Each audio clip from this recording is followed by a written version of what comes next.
ฮัลโหลฮัลโหลสบายดี ยินดีต้อนรับบรรดาท่านสู่รายการ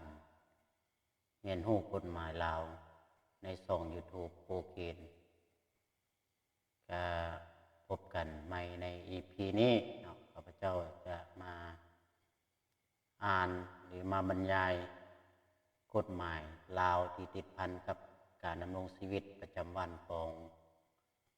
พวกเราในทุกมื้อเนาะโดยเฉพาะก็แม่นติดพันกับเรื่องงานการนำใช้ที่ดินของประชาชนพวกเราก็ถือว่า เป็นการอธิบายเรียนรู้แลกเปลี่ยนซึ่งกันและกันเนาะกับบรรดาท่านที่ว่ามีความสนใจอยากเรียนรู้กฎหมายลาวเนาะก็เป็นสี่ทิศเยี่ยงทางเป็นบอนอ้างอิงให้บรรดาท่านได้นำเอาไปนำใช้เอาในชีวิตประจำวันได้เนาะสำหรับกฎหมายว่าด้วยที่ดินเนาะฉบับเลขที่70ทับสพศลงวันที่21มิถุนายน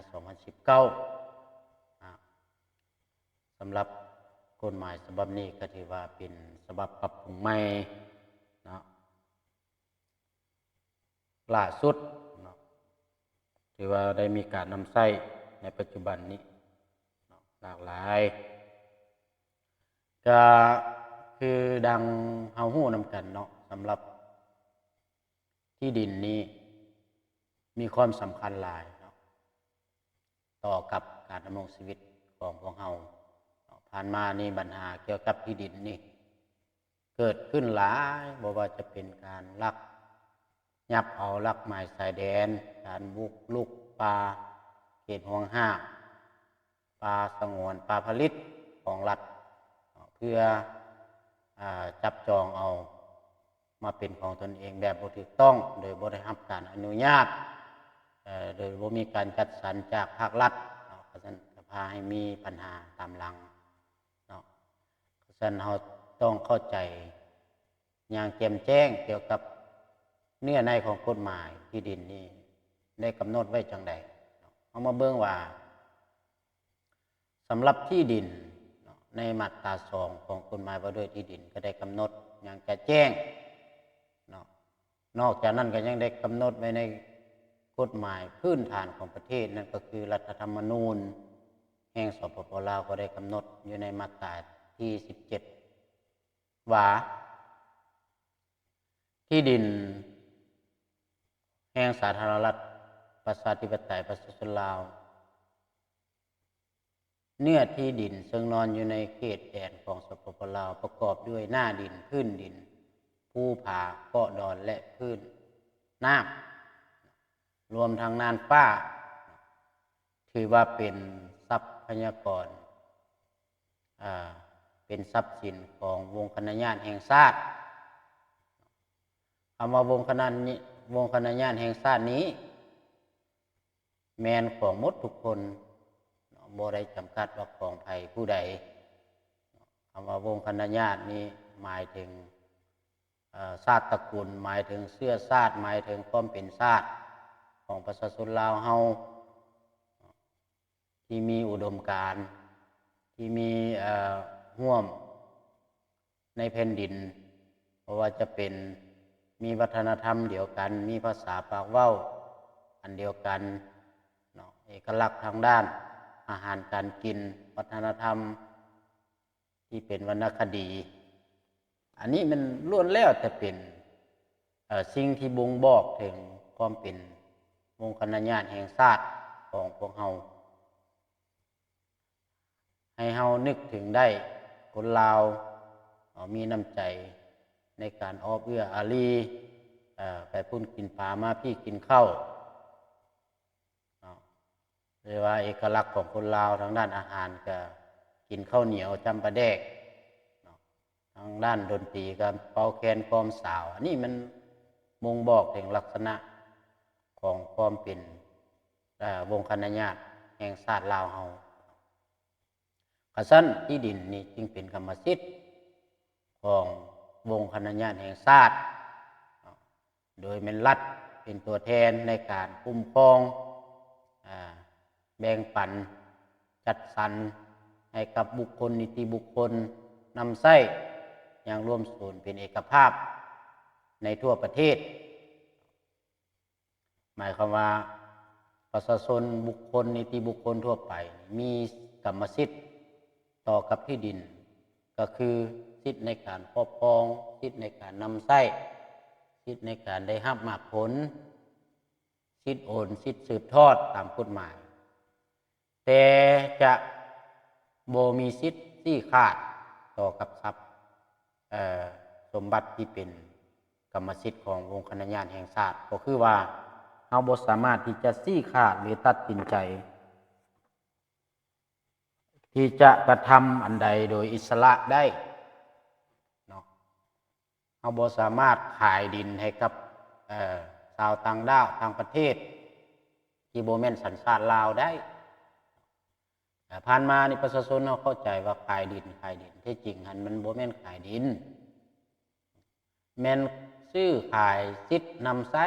ที่ดินเนาะขอย้ำอีกทีนึงว่าสิทธิ์นำใช้ที่ดินเนาะ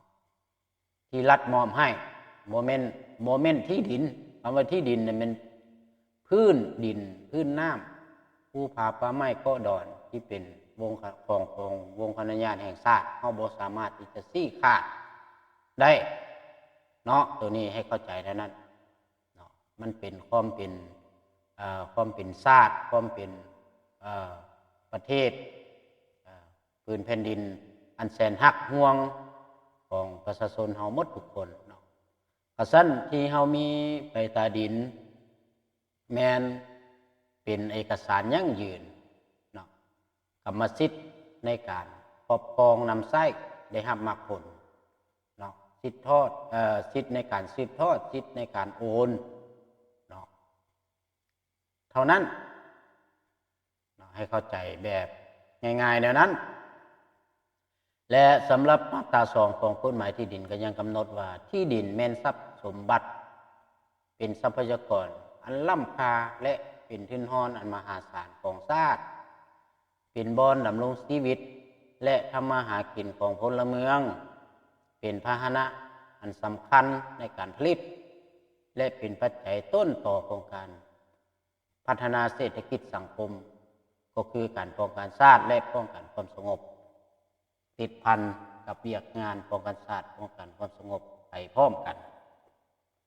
เห็นได้คือแนวนั้นเนาะสั้นที่ดินนี้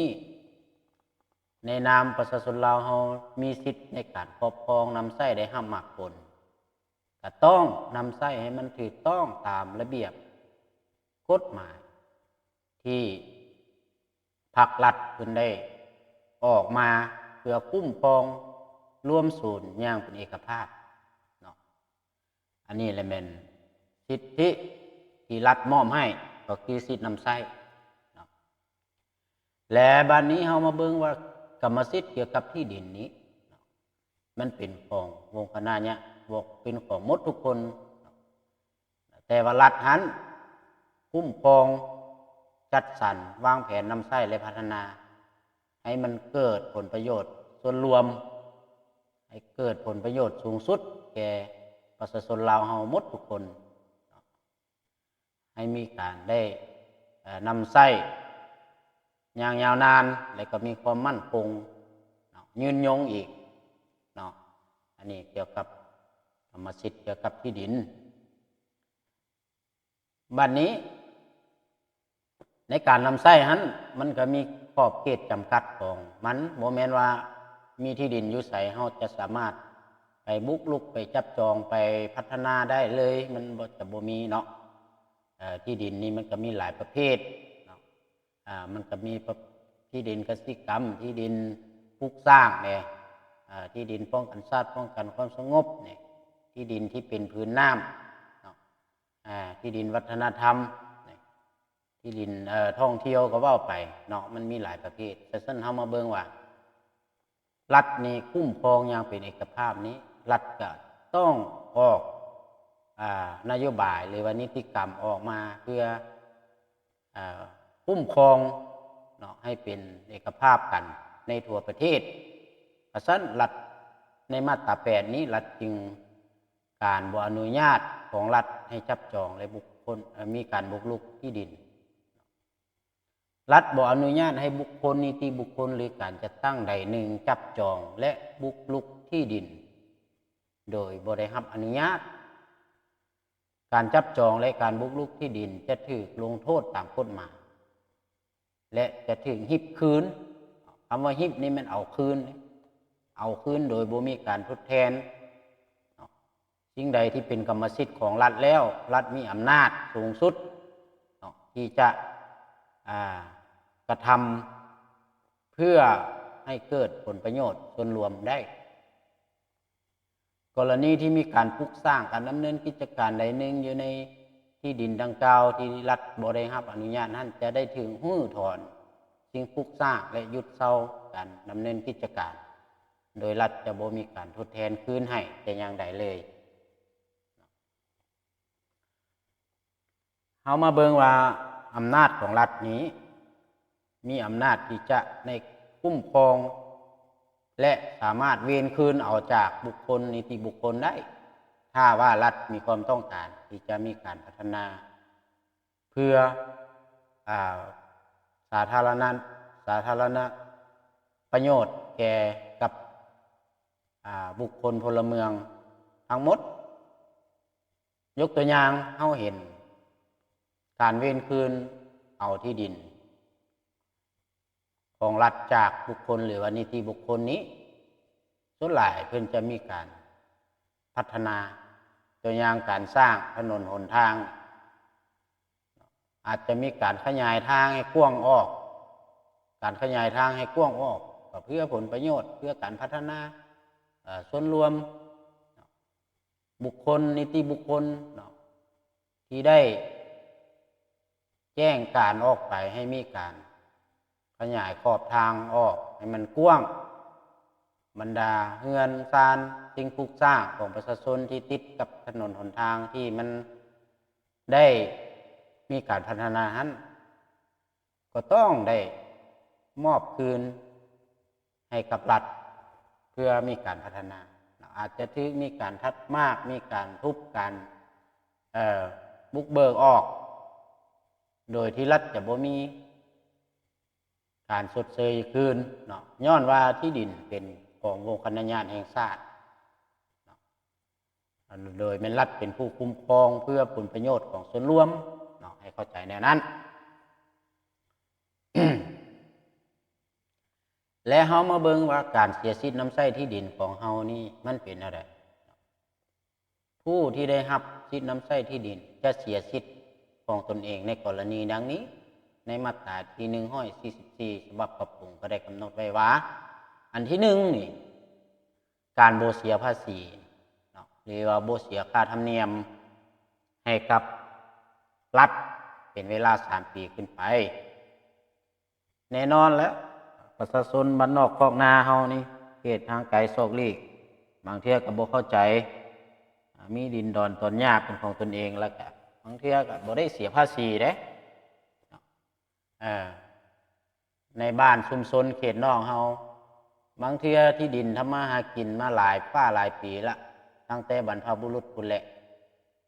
แต่ว่ายังบ่ทันมีใบแจ้งเสียภาษีหรือว่ายังบ่ทันมีใบตาดินยังถูกต้องตามกฎหมาย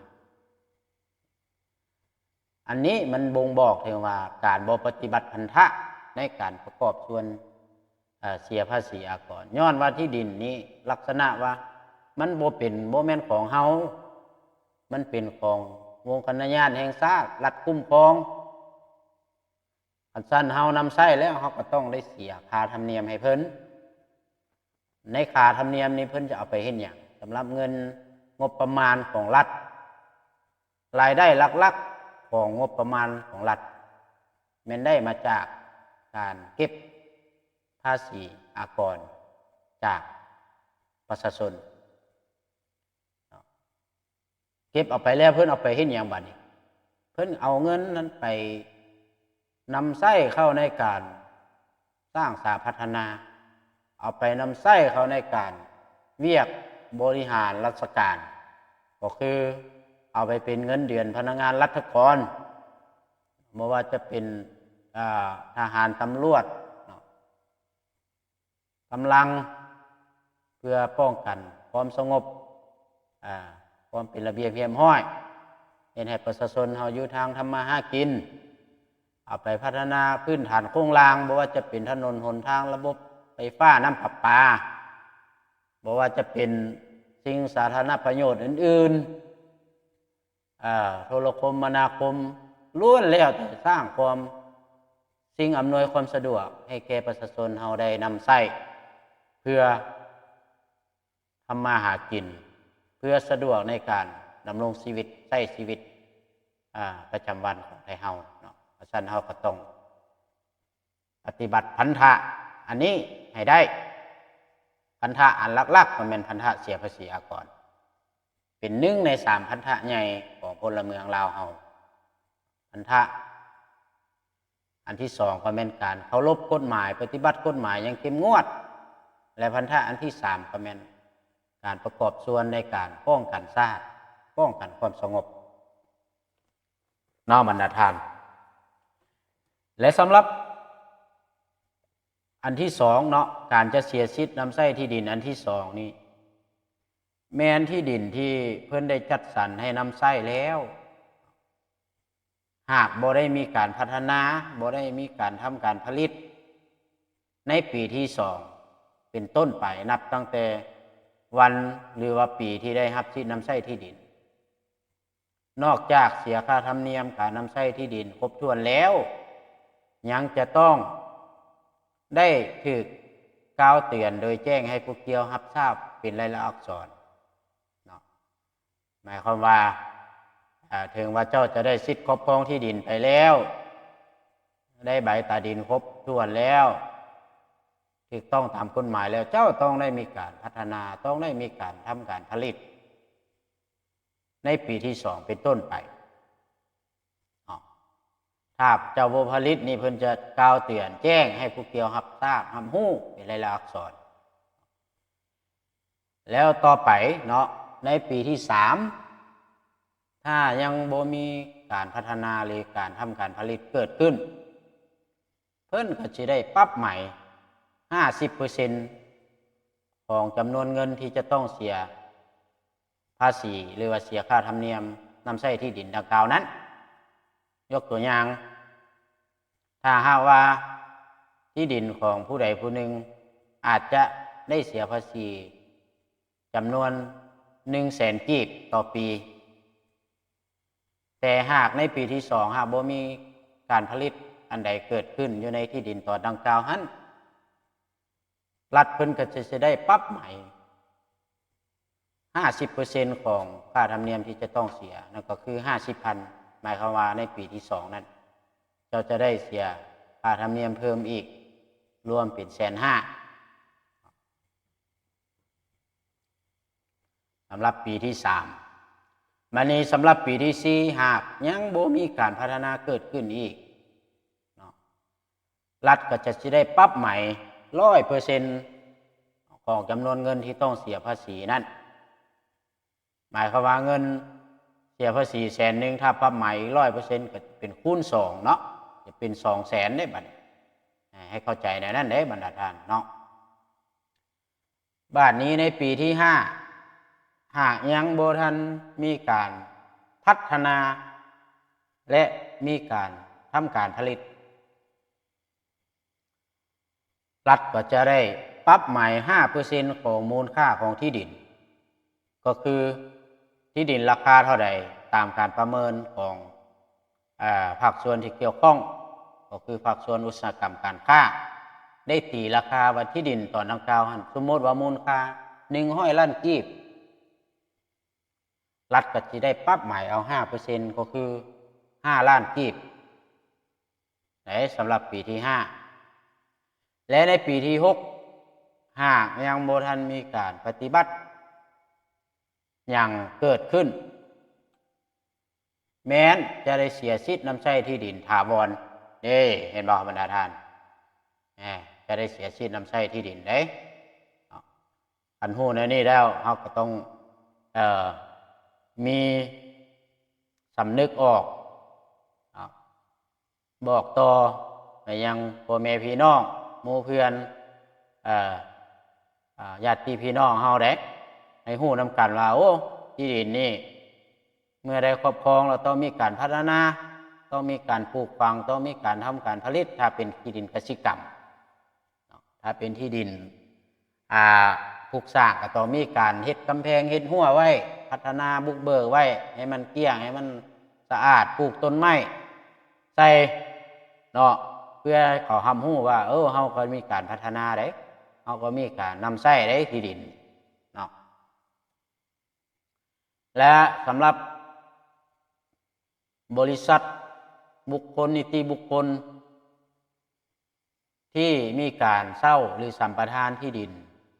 ของรัฐหันหากบ่เสียค่าเช่าหรือว่าค่าสัมปทานเขาเอิ้นว่าค่าภาคหลวงตามสัญญาต่อเนื่องกันเป็นเวลา2 ปีรัฐก็จะเอาคืนเด้จะเว้นคืนเอาเนาะเนื่องจากว่าบริษัทเหล่านั้นหรือนิติบุคคลหรือบุคคลเหล่านั้นบ่ปฏิบัติตามสัญญาเนาะวันนี้ในข้อที่4การนำใช้ที่ดินรัฐมอบให้การนำใช้ที่ดินที่รัฐมอบให้บ่ถูกต้องตามเป้าหมายที่ได้กำหนดไว้หันตัวอย่างว่ารัฐมอบให้สำหรับการกสิกรรมแต่บุคคลนั้นพัดไปเฮ็ดตั้งโรงงานใส่จังเกิดเป็นอุตสาหกรรมเกิดขึ้นอันนี้ก็รัฐก็จะได้มีการแจ้งเตือนเป็นลายลักษณ์อักษรหากยังบ่หยุดเซารัฐก็จะได้มีการเว้นคืนเอาบัดนี้ข้อที่5การบ่ทวงเอาสิทธิ์นำใช้ที่ดินของตนตามกำหนดที่ได้กำหนดไว้ในอายุความในการห้องฟ้องตัวนี้หมายความว่า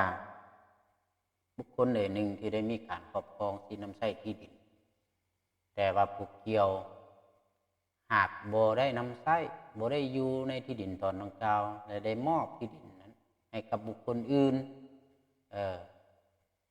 อาศัยอยู่หรือว่าทำการผลิตตัวอย่างเท่าก่อมีดิน1 ตอนแต่ว่าผู้เกี่ยวหากได้ไปเฮ็ดเวียกหรือว่าไปอยู่ต่างประเทศบางเทื่อเนาะแต่ผู้เกี่ยวบ่ได้มาบ่ได้ถามข่าวและบ่ได้มาทวงมาหยังสำหรับผู้ที่ได้อาศัยอยู่หั้นมีการพัฒนามีการปลูกสร้างไปด้วยความสงบต่อเนื่องเป็นเวลา20 ปีขึ้นไปผู้ที่อยู่อาศัยนั้นจะมีสิทธิ์ได้รับกรรมสิทธิ์ในที่ดินตอนดังกล่าวเนาะถึงว่าจะ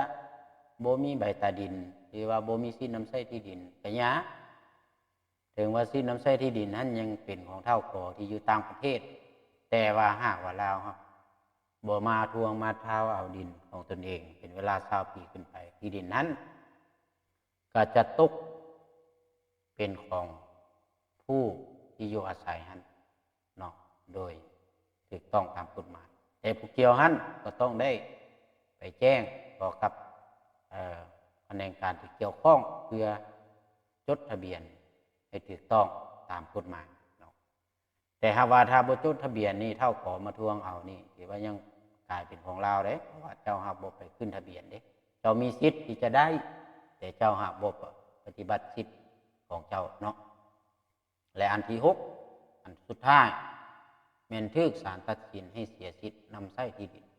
หมายความว่าผู้ถือครองที่ดินนั้นมีการกระทำความผิดอันใดอันหนึ่งที่เกิดขึ้นบ่ว่าจะเป็นการได้มาของกรรมสิทธิ์นั้นด้วยความบ่ถูกต้องตัวอย่างการฟอกเงินบ่การค้าขายสิ่งที่ผิดกฎหมายและเอาเงินนั้นมาซื้อที่ดินนั้นไว้หรือว่านำใช้ที่ดินไปในทางที่บ่ถูกต้องเจ้าก็จะต้องเสียสิทธิ์ ตามกฎหมายโดยมีศาลตัดสินฮิปเป็นของรัฐคืนอันนี้แมนอยากมาที่แจงหรือว่ามาอยากมาอบรมให้กับบรรดาท่านเอฟซีได้รู้นำกันว่าเรื่องของที่ดินนี้มันก็มีอันสลับซับซ้อนเนาะกฎหมายก็ได้กำหนดแล้วละเอียดแต่ว่าในข้อปฏิบัติตัวจริงมันก็แน่นอนมันก็บ่ไปตามกฎหมาย100%เนาะแต่ว่าทั้งนี้ทั้งนั้นก็ต้องได้หันเข้าสู่กฎหมายให้มันเป็นระบบในต่อหน้าเนาะก็หวังว่าจะเป็นประโยชน์แก่บรรดาท่านที่ได้มีการติดตามรับฟังก็สำหรับ EP นี้ก็ที่เอาเพียงเท่านี้และจะมาพบกันใหม่ใน EP ต่อไปเนาะอันมักคิดว่าเป็นประโยชน์ก็อย่าลืมกด Subscribe กดไลค์กดแชร์และกดกระดิ่งแจ้งเตือนไว้เพื่อจะได้พบกันใน EP ต่อไปเนาะเอาสำหรับมื้อนี้ก็ขอลาไปก่อนสบายดี